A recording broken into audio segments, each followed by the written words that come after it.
Kamusta mga kabasketbolista? Panalo ang Egypt kontra sa Lebanon 82-70. Top performer ng Egypt si Taha Mohamed sa likod ng kanang 26 points, 1 rebound, 8 assists at 3 steals. Top performer naman ng Lebanon si Ether James Mahok sa likod ng kanang 17 points, 11 rebounds, 1 assist, 1 steal at 3 blocks. Kung bago ka pa lamang sa channel na to, mag-like na at subscribe. Pinataob naman ng Gilas Pilipinas ang Qatar 74-71. Top performer ng Gilas Pilipinas si Dwight Ramos sa likod na kanang 15 points, 2 rebounds, 2 assists, 1 steal at 1 block.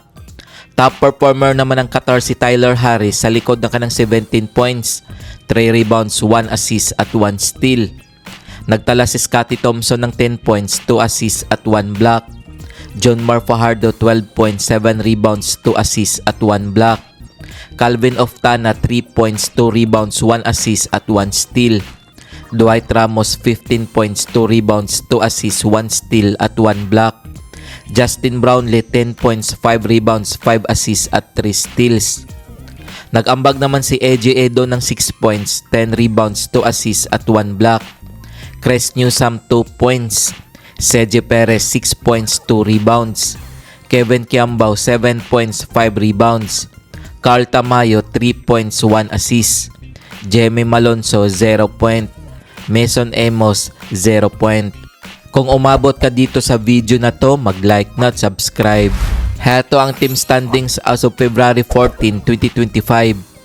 Gilas Pilipinas 1 win 0 loss. Egypt 1 win 0 loss.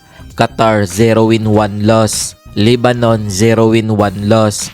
Kung umabot ka dito sa bahagi ng video na to, mag-like na at subscribe. Heto ang Day 2 game schedule ngayong February 15, 2025. Magtutos ang Lebanon at Gilas Pilipinas 11 PM Philippine Time. Sa February 16, 2025, maglalaban ang Qatar at Egypt 1 AM Philippine Time. Kung nagustuhan mo ang video na to, mag-like na at subscribe.